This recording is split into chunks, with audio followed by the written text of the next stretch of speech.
Subscribe कीजिए Shri studies channel को और बेल आइकन को प्रेस कीजिए हमारे लेटेस्ट अपडेट्स के लिए।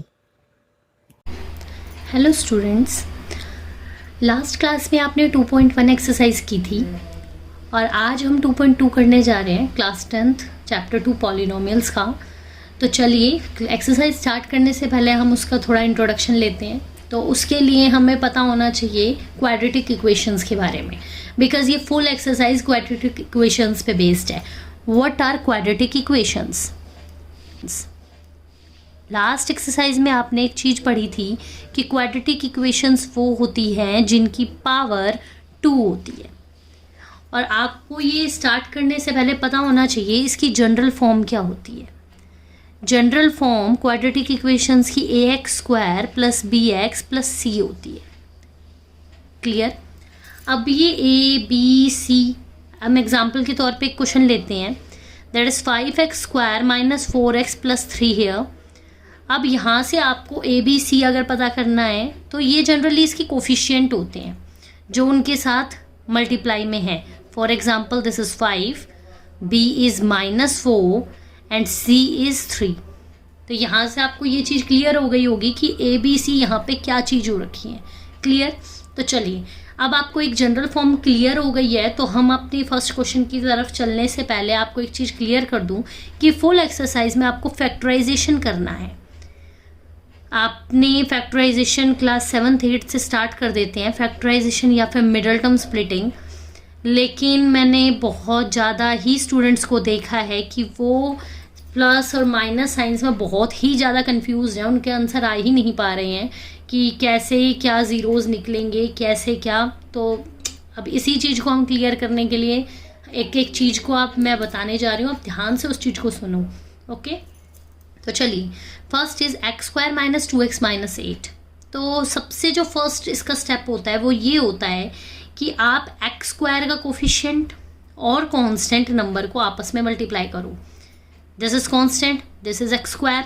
चलिए ये हो गया 8x²। क्लियर? अब आप ऐसा नंबर देखिए जिनको मल्टीप्लाई करके आपके पास 8 आता है। 1 × 8 या 8 × 1 8 होगा, 2 × 4 या 4 × 2 8 होगा। ठीक है, तो इनके अलावा और कोई फैक्टर्स बन ही नहीं रहे हैं, बट हमें इनमें से कौन सा लेना है उसके लिए हम एक चीज़ क्लियर करते हैं। चलिए 8 + 1 that is 9 and 8 - 1 that is 7।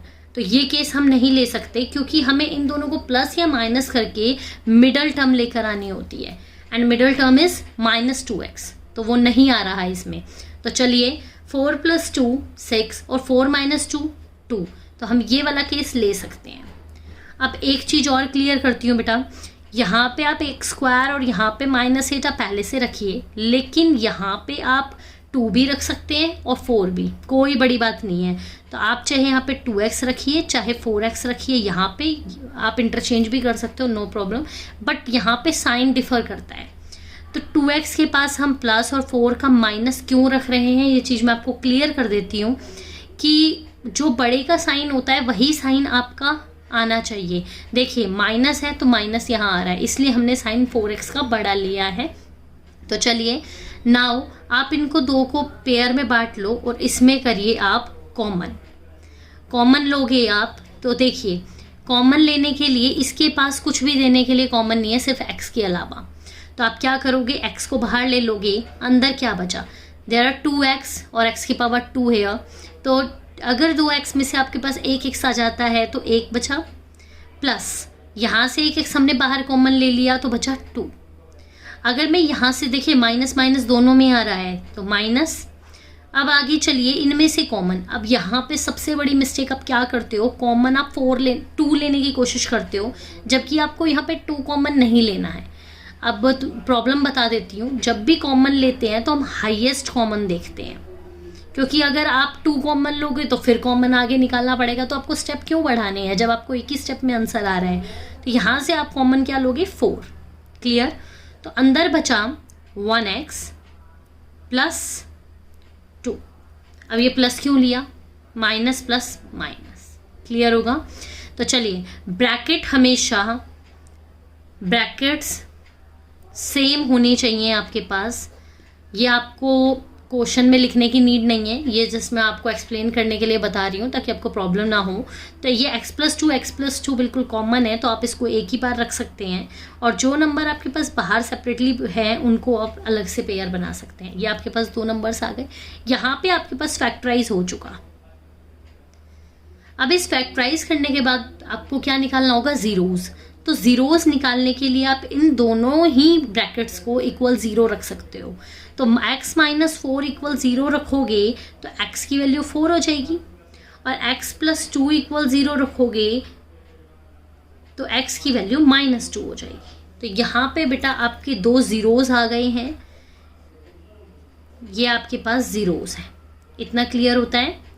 तो चलिए अब इसके बाद आप क्या करोगे, आपने क्वेश्चन में बोला था आपको जीरोज निकालने हैं, हमने निकाल लिया। अब आपको बोला है वेरीफाई रिलेशनशिप आपको 2 रिलेशनशिप गिवंस है, किस किस चीज़ की, सम ऑफ जीरोज की एंड प्रोडक्ट ऑफ जीरोज की। तो दोनों की ही आपको रिलेशनशिप को वेरीफाई करना है कि आपने जो आंसर निकाले हैं वो बिल्कुल करेक्ट हैं या फिर नहीं। क्लियर? तो उसके लिए चलिए हम आगे सॉल्व करते हैं।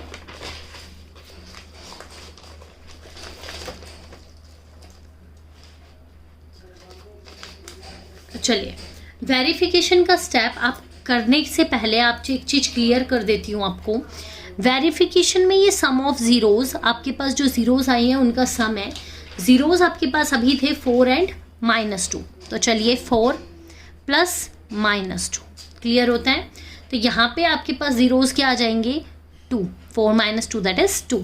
तो चलिए -b/a। बेटा अब हर क्वेश्चन में आपको एक चीज़ क्लियर कर देनी चाहती हूँ मैं। आपके पास क्वेश्चन था x² - 2x - 8, जहाँ पे आपके पास a हो जाएगा 1, b हो जाएगा -2 और c हो जाएगा -8। तो यहीं से ही आपको b और a लेना है। तो b कितना है आपके पास, -2, ये तो b की वैल्यू आई, उसके पहले भी माइनस है, अपॉन a इज़ 1, तो ये हो जाएगा 2। आप देख रहे हो सम ऑफ जीरोज इक्वल आ रहा है -b/a के, तो मतलब आपकी वेरिफिकेशन बिल्कुल करेक्ट है। तो चलिए प्रोडक्ट ऑफ जीरोज पे चलिए। तो जीरोज आपके पास क्या आई, 4 और -2 आई, दैट इज -8, और c/a, c कितना है आपके पास, -8 एंड a इज़ 1, ये भी -8 आ गया, ये भी बिल्कुल करेक्ट। क्लियर हुआ? तो चलिए नेक्स्ट क्वेश्चन हम करते हैं। आई होप आपको फर्स्ट क्वेश्चन से थोड़ा सा पता चला होगा कि हम क्वेश्चंस में कर क्या रहे हैं। नेक्स्ट क्वेश्चन से आप देखिए। तो नेक्स्ट क्वेश्चन सॉल्व करने के लिए आपको सबसे पहले ABC बता देती हूँ निकालना, ताकि बाद में आप प्रॉब्लम क्रिएट ना करो कि ABC क्या है। तो चलिए A क्या है आपके पास, 4, B क्या है आपके पास -4 एंड C क्या है आपके पास 1। ABC की वैल्यूज़ आपको पता चल गई हैं। तो चलिए आप फैक्टराइज करते हैं। 4 × 1 दैट इज़ 4 s²। आप कौन सा नंबर ले सकते हो 4 लाने के लिए, देखिए 1 × 4 4, 2 × 2 4। अब आप कौन सा केस लोगे, तो देखो 1 × 4 करते हो तो 4 + 1 5, या फिर अगर माइनस करके देखते हो तो 4 - 1 दैट इज़ 3। तो ये केस नहीं जा सकता कि ना तो आपके पास यहाँ 5 है और ना ही यहाँ आपके पास 3 है। तो आप नेक्स्ट स्टेप करिए, 2 + 2 दैट इज़ 4, तो ये हो जाएगा 4s²। यहाँ पे आपके पास +1, ये -2s -2s। क्लियर? तो ये आपके पास आप इन पेयर में से भी कॉमन लो और इन पेयर में से भी कॉमन लो। तो यहाँ से आपके पास कॉमन हो जाएगा 2 एंड s, ब्रैकेट में आपके पास बचता है 2s - 1। यहाँ से भी आप कॉमन लीजिए, तो कॉमन आप लोगे तो -1 अंदर 2s - 1, माइनस माइनस प्लस है। ओके, तो ब्रैकेट आपके पास कॉमन है, आप इनको एक बार रखिए, और जो बाहर सेपरेटली आपके पास नंबर्स हैं उनको आप अलग रख लीजिए। आपके पास फैक्टराइज हो चुका। नाउ जीरोज निकालने के लिए आप इन दोनों को 0 के इक्वल रखते हैं। क्लियर? तो यहाँ पे 2s, ये 1, s की वैल्यू 1/2, यहाँ से भी आप देख रहे हो कॉमन ही था बिल्कुल, तो s = 1/2। तो चलिए आपके पास जीरोज तो फाइंड आउट हो गई। Now next step is verification. तो वेरिफिकेशन में sum of zeros this and product of the zeros this. बेटा क्वेश्चन जब भी आपके पास बोर्ड में आता है तो आपको ये फॉर्मूला लिखना बहुत ही ज़रूरी है। अगर आप ये नहीं लिखते हो तो मार्क्स डिडक्ट हो जाएंगे। क्लियर? तो सम ऑफ जीरोज में आपके पास सम क्या है, 1/2 + 1/2 दैट इज 2 एंड 1 + 1 2, ये कट के आपके पास 1 आ गया। क्लियर? और -b/a, b आपके पास कितना था, -4, और इसके भी आगे आप माइनस रखेंगे, और ए कितना है आपके पास 4, तो 4/4 दैट इज 1, 1 = 1 आपके पास फर्स्ट वेरिफिकेशन तो क्लियर। अब प्रोडक्ट ऑफ जीरोज क्या निकला, 1/2 × 1/2 दैट इज 1/4, C/A, तो C आपके पास क्या था 1 और A कितना है आपके पास 4 इक्वल। जब आपके पास इक्वल आएगा देन ही आप इक्वल का साइन लगाएंगे, अदरवाइज आप ऐसे ही सॉल्व करिए, क्योंकि अभी आपको पता नहीं आपने सही किया है कि नहीं किया। ये वेरीफाई कर ही आप इसलिए रहे हो ताकि आपको पता चले कि आपने क्वेश्चन सही किया या नहीं किया। Clear students? तो चलिए नेक्स्ट पार्ट पे चलते हैं हम। तो नेक्स्ट पार्ट क्लियर करती हूँ मैं आपका। तो यहाँ पे फर्स्ट जो मिस्टेक है वो क्वेश्चन में ही है, आपको इसको थोड़ा सा अरेंज करना पड़ेगा एक क्वेश्चन करेक्ट लाने के लिए। तो फर्स्ट अरेंजिंग होगी 6x² - 7x - 3। अब ये किया क्यों है, ये चीज़ क्लियर करने के लिए मैं आपको एक चीज़ बता देती हूँ कि आपके पास क्वाड्रेटिक होती है ax² + bx + c = 0। Clear students? तो यहाँ से आप एक चीज़ देखिए, आपके पास स्क्वायर वाली टर्म तो क्वेश्चन में थी, कांस्टेंट नंबर्स मिडल में दे दिया, जो कि बहुत ही गलत है। आप इससे फैक्टराइज नहीं कर पाओगे। फर्स्टली आप इसको क्वाड्रेटिक में अरेंज तो करो। तो यहाँ पे हमने 7 इधर ले लिया और 3 को इधर ले गए। तो चलिए आपने एक चीज़ तो क्लियर की, लेकिन इसके अंदर आपकी फर्स्ट मिस्टेक जो करते हो आप लोग, वो मतलब बहुत ही कॉमन देखी गई है स्टूडेंट्स में। वो क्या करते हैं, 7 को अगर इधर लेकर आते हैं मिडल में, तो वो 7 का साइन ही चेंज कर देते हैं, वो माइनस की जगह पॉजिटिव कर देते हैं, जो कि बहुत ही गलत है। अब आपको रीज़न बता देती हूँ कि वो क्यों करते हैं। उनको फील होता है जब आप हमेशा करते हो कि =, के इधर प्लस है, राइट हैंड साइड जाएगा माइनस हो जाएगा, सेम ही वो यहाँ पे अप्लाई करते हैं। बट बेटा ना तो यहाँ =, था, यहाँ पे आपके पास ऐसा कोई नंबर नहीं है जो आपको ऐसा करने की ज़रूरत पड़े यहाँ पे। क्लियर? तो माइनस का कोई या पॉजिटिव कोई भी साइन का इंटरचेंज नहीं होगा यहाँ पर। तो चलिए बन गया। अब यहाँ से आप ABC की वैल्यूज़ निकाल लीजिए। A कितना है आपके पास 6, B कितना है आपके पास -7 एंड C कितना है -3। Clear students? तो चलिए आपका अब सॉल्विंग करते हैं।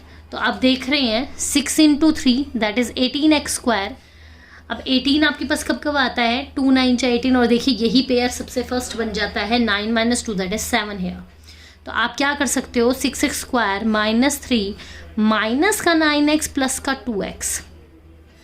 ठीक है, बड़े का साइन माइनस लिया तभी तो यहाँ माइनस आया ना, कॉमन। अब इन दोनों में से 3 का टेबल कॉमन जा सकता है और एक x, अंदर आपके पास बचेगा 2x - 3। यहाँ से भी अगर आप कॉमन लेते हो तो 1, और अंदर बचेगा 2x - 3। दोनों ब्रैकेट्स कॉमन है। तो चलिए 2x - 3, अगर आपके पास ब्रैकेट ही सेम नहीं आते दैट मीन्स आपने पक्का कुछ ना कुछ गलती की है। अब आप इनको क्या करिए, =0 लीजिए, तो x की वैल्यू -1/3 हो जाएगी, और 2x - 3 से अगर आप वैल्यू निकालो तो आपके पास x की वैल्यू 3/2 हो जाएगी। तो यहाँ से आपने वैल्यूज़ निकाल चुके हो, आपको पता चल गई कि आपके पास ये 2 जीरोज़ आ रही हैं। Clear students? Next is verification. तो वेरिफिकेशन में सेम वही लॉजिक अप्लाई करोगे आप, sum of zeros and product of zeros का। तो sum of zeros that means -1/3 + 3/2। Clear? और अब आप इसका एलसीएम लोगे तो एलसीएम में भी बहुत ही मिस्टेक आती है। तो नीचे का एलसीएम तो कोई बात नहीं, 3 × 2 = 6 है, देन आप क्रॉस मल्टीप्लाई कर लिया करो। ठीक है, 2 - 1 -2, ठीक है, positive 3 × 3 = 9। Clear? Minus plus minus 9 - 2 that is 7/6। Clear? अब आप -b/a करिए, तो b कितना है आपके पास -7, और एक माइनस पहले भी है, a is 6 हेयर, तो यहाँ पे भी 7/6 दैट इज इक्वल। क्लियर? चलिए प्रोडक्ट ऑफ जीरोज़ पे चलिए। तो प्रोडक्ट ऑफ जीरोज़ में -1 × 3 × 3/2 करेंगे, 3 से 3 कैंसिल आउट, -1/2, और C कितना है आपके पास -3, और A कितना है 6। अब अगर इनको कट आउट करते हो तो ये 1/2 हो जाएगा, -1/2। आप देख रहे हैं दोनों ही कॉमन आ गए, आपका रिलेशनशिप वेरीफाइड हो चुकी। तो चलिए नेक्स्ट स्टेप करके देखते हैं हम। अभी मैं आपको सारे क्वेश्चन करवा रही हूँ, जस्ट आपकी स्टार्टिंग है चैप्टर की, तो आपको क्लियर हो जाए, डाउट क्लियर हो जाए। उसके बाद आपको कुछ क्वेश्चंस मैं आपको घर के लिए भी दूंगी, जिससे आपको होमवर्क एक टाइप से फील हो और आप घर पे करो उनको, तो आपको और अच्छे से क्लियर हो कि आप क्या कर रहे हो क्वेश्चंस में। अब यहाँ पे आप एक चीज़ देखोगे तो ax² + bx + c के अकॉर्डिंग यहाँ पे c की वैल्यू तो गिवन ही नहीं है। क्लियर? तो c is 0, a is 4 and b is 8। Clear? ऐसे क्वेश्चंस में आप डायरेक्ट ही कॉमन ले लेते हैं, तो 4 का टेबल कॉमन। अब यहाँ पे भी एक गलती बताती हूँ, स्टूडेंट इसमें 2 कॉमन लेते हैं, जो कि गलत है, क्योंकि आपको 2 कॉमन लेने के बाद फिर कॉमन लेना पड़ जाएगा। लेकिन अगर 4 कॉमन लेते हो तो ठीक है। तो चलिए u अंदर बचा आपके पास u + 2। क्लियर? अब आपके पास एक ब्रैकेट बच गया और एक बाहर बच गया। अब उन दोनों को 0 के इक्वल ले लीजिए, तो आपके पास ये हो जाएगा 0, और u + 2 = 0 करोगे तो u की वैल्यू -2। आपके पास आ गई दोनों ज़ीरोज़। तो चलिए अब वेरिफिकेशन आप करते हैं, तो sum of zeros that is 2 + -2, ये आपके पास -2 ही आ गया, और -b/a, b इज़ 8, और यहाँ माइनस भी है, और a4, ये आपके पास क्लियर कट होगा तो ये -2 ही हो जाएगा, जो कि इक्वल है प्रोडक्ट ऑफ ज़ीरोज़ में 0 × -2 दैट इज़ 0, और c/a, c is 0 and a is 4, ये भी आपके पास 0। क्लियर हो गया? चलिए t² - 15, इस क्वेश्चन में आपको अगर ax² की फॉर्म में इसको देखूं तो मेरे पास यहाँ पर a तो ठीक है, चलिए 1 है, लेकिन b तो आपके पास कोई भी x का कोफिशिएंट तो x या कोई टर्म ही नहीं है x की, तो 0, एंड c इज़ -15। तो चलिए अब इस क्वेश्चन में आप क्या करोगे, आप इसको डायरेक्ट 0 के इक्वल रख दो, और t² हो जाएगा 15। अगर आप स्क्वायर करते हो तो वहाँ अंडर रूट लग जाता है, और बेटा जब रूट खुलता है तो एक प्लस का और एक माइनस का नंबर निकल के आता है। क्लियर?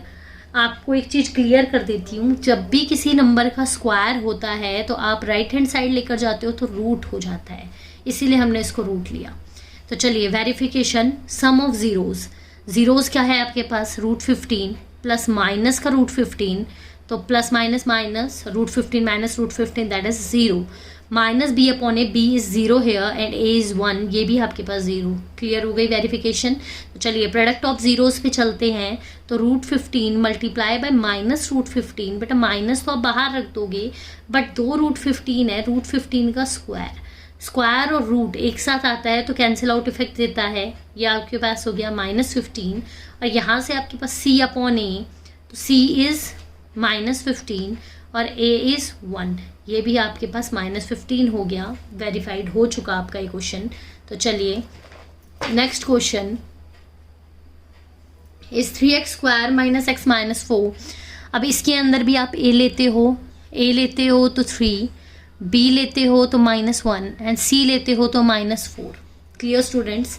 तो चलिए अगर आप इसको सॉल्व करते हैं तो 3 × 4 = 12 हेयर, 12x² को अगर आप फैक्टराइज करें तो 3 और 4 से ही जा रहा है, और अगर 4 में से 3 सब्ट्रैक्ट होता है दैट इज़ 1, दैट मीन्स आपका यही वाला क्लियर हो जाएगा।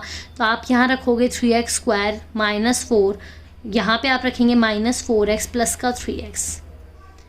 Clear students? Now taking common hair, x 3x - 4 + 1 3x - 4, x + 1 and 3x - 4, here are the factorization. Then taking zeros, x + 1 = 0, x = -1, 3x - 4 = 0, 3x = 4 and x की value हो गया 4/3। आपके पास दोनों ज़ीरोज़ आ गए स्टूडेंट्स।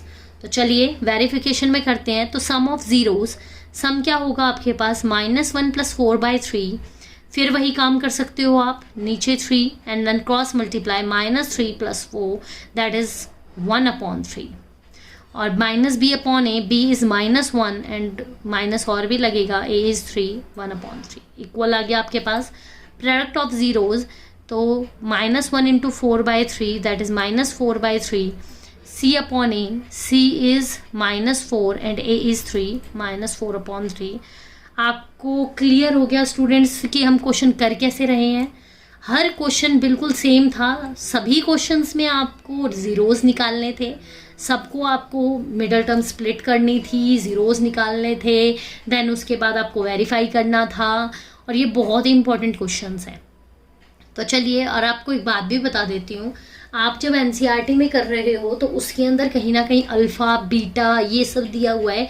ज़रूरी नहीं आप अल्फ़ा बीटा करके करो, बहुत कन्फ्यूजन होती है स्टूडेंट्स को, ये अल्फ़ा बीटा है क्या। बेटा अल्फ़ा बीटा कुछ भी नहीं है, जस्ट वो ज़ीरोज़ को रिप्रेजेंट कर रही है, लेकिन आपको वो करने की नीड नहीं है, आप ज़ीरोज़ को ऐसे ही सॉल्व कर सकते हो। क्लियर। तो चलिए, यहाँ पे फर्स्ट क्वेश्चन आपका कंप्लीट होता है, सेकंड क्वेश्चन पे चलते हैं। फर्स्ट क्वेश्चन में आपको सम ऑफ ज़ीरो निकाल के ही वेरीफाई करना था। नाउ सेकंड क्वेश्चन में आपको सम और प्रोडक्ट गिवन है पहले से ही, आपको क्वाड्रेटिक निकालनी है। Quadratic means ax square plus bx plus c की फॉर्म निकालनी है। क्लियर। तो ये निकालने के लिए आपको सबसे पहले पता होना चाहिए कि ये निकलेगा कैसे। तो उसके लिए आपको एक फॉर्मूला गिवन है, X square minus S x plus P, where s is the sum of zeros and p is the product of zeros। आपको ये दो चीज़ें सबसे पहले क्लियर होनी चाहिए। बुक में आपको अल्फ़ा बीटा की फॉर्म में गिवन है तो कन्फ्यूजन क्रिएट करेगा वो, तो आप डायरेक्ट ये फॉर्मूला याद करो, बहुत ही ईजी फॉर्मूला है, और सबको डायरेक्ट पुट करते जाओ और आपके पास आंसर निकल आएंगे। ओके स्टूडेंट्स, तो चलिए करते हैं हम।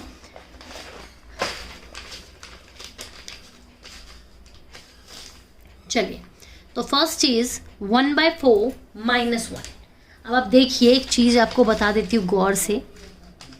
देखिए, this is sum s and this is p product. तो चलिए, आपके पास गिवन क्या था, आपके पास x square minus S x plus P था। तो एक्स स्क्वायर तो ठीक है, चलो, माइनस सम कितना गिवन है आपको 1/4 एक्स प्लस पी कितना गिवन है आपको -1 इक्वल 0। यही आपकी क्वाड्रेटिक बनेगी। तो चलिए, x square minus 1/4 x minus का 1 इक्वल 0, देन एलसीएम लो। बेटा अगर आप आंसर ऐसे ही छोड़ देते हो ठीक है, कोई दिक्कत नहीं है, बट अगर आप एनसीईआरटी का आंसर मैच करते हो तो ये आपके पास आपको एलसीएम लेना पड़ेगा। That is 4x square minus 1x minus 4 equal 0। ये 4 डिवाइड है, राइट हैंड साइड जाएगा, मल्टीप्लाई 4 इंटू 0 0, आपके पास क्वाड्रेटिक बन गई 4x square minus 1x minus 4 equal 0। This is your quadratic equation. I hope आपको क्लियर हो रहा है।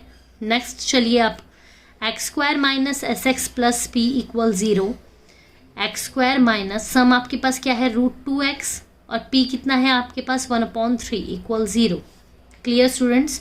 तो चलिए, यहाँ पे भी आप एलसीएम लो, तो यहाँ पे आपके पास हो जाएगा 3x square minus 3√2x plus 1 equal 0। ये 3 डिवाइड है, उधर जाएगा तो मल्टीप्लाई, आपके पास इक्वेशन बन जाएगी। चलिए, ये भी आपके पास क्लियर हो गई होगी। Next is x square minus S x plus P equal 0। X square minus सम आपके पास कितना है 0x प्लस पी कितना है √5। नाउ आप ये क्वेश्चन यहीं पे छोड़ सकते हो। तो चलिए, आगे है आपके पास 1 1, बहुत ही ईजी है। X square minus S x plus P में पुट करोगे तो X square minus sum is 1 here and P is also 1 here, equation बन गई आपकी। नेक्स्ट आपकी बनेगी X square minus S x plus P, X square minus sum is minus 1/4 X plus P is 1/4 equal 0। X square plus 1/4 X plus 1/4 equal 0। Taking LCM 4x square plus 1x plus 1 equal 0। Now उधर 4 divide multiply होकर 0 हो गया, 4x square plus x plus 1 equal 0। Clear students. चलिए, x square minus S x plus P equal 0 पे लोगे, x square minus sum is 4 and product is 1, आपके पास ये answer आ गया। स्टूडेंट्स, आपको क्लियर हुआ या नहीं हुआ मुझे कमेंट करके ज़रूर बताइए। जो भी क्वेश्चन आपको लगता है कि आपको नहीं आ रहा है तो मैं चैप्टर फिनिश होने के बाद आपकी डाउट क्लास ले लूँगी। आपको कोई भी प्रॉब्लम होती है आप उसमें मुझे कमेंट करके बता सकते हैं। स्टूडेंट्स, इन क्वेश्चन की ज़रूर प्रैक्टिस करो। मैथ्स ऐसी ही है कि आप खुद करके देखोगे, आपको तभी क्लियर होगा कि आप कर पा रहे हो या नहीं। मैथ्स और कोई करता है तो बहुत ही ईजी लगता है, बट आप खुद करोगे, ये क्वेश्चन इतने हार्ड नहीं है। इवन 10th की मैथ्स बहुत ही इंटरेस्टिंग है, आप अगर इंटरेस्टिंग तरीके से पढ़ते हो तो मुझे लगता है कोई प्रॉब्लम आएगी ही नहीं। ओके स्टूडेंट्स, तो आई होप आपको मेरी वीडियो पसंद आई, और अगर आपको मेरी वीडियो पसंद आई तो please like share and subscribe our channel. Thank you.